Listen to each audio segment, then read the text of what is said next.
Diabetes patient के अंदर glucose का लेवल बढ़ जाता है क्योंकि उसके शरीर में मौजूद इंसुलिन काम नहीं कर रही होती है।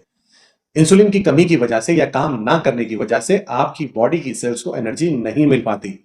और वहीं दूसरी तरफ जब ये ब्लड में ग्लूकोज पड़ा रहता है तो बॉडी पर एक लोड बन जाता है, बर्डन बन जाता है, जिसे कम करने के लिए आपकी किडनीज ज्यादा काम करना शुरू कर देती हैं, ज्यादा यूरिन बनाना शुरू कर देती हैं और उसके जरिए से ग्लूकोज को शरीर से बाहर निकालना शुरू कर देती हैं। इस प्रोसेस के दौरान डायबिटीज व्यक्ति को यूरिन ज्यादा आना शुरू हो जाता है, वो बार बार यूरिन पास करना शुरू कर देता है, जिसकी वजह से धीरे धीरे शरीर में पानी की भी कमी होने लगती है, डिहाइड्रेशन होने लगता है और यही कई बार वजन घटने का कारण भी बन जाता है।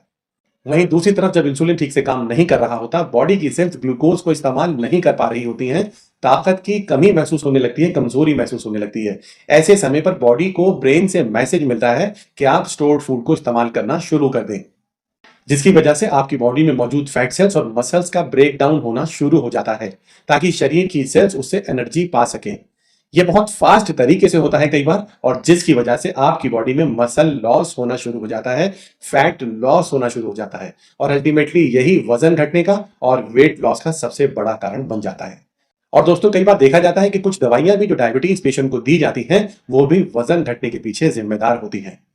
कुल मिला के दोस्तों, ये तो बात हो गई कि डायबिटीज पेशेंट के वजन घटने के पीछे क्या क्या कारण है।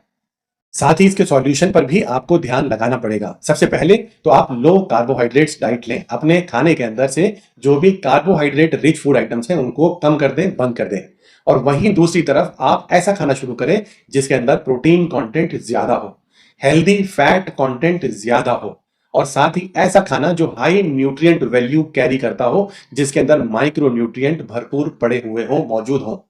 दोस्तों, इन बेसिक प्रिंसिपल्स का अगर आप ध्यान रखेंगे तो आप जल्द ही अपने खोए हुए वजन को रिस्टोर भी कर सकते हैं।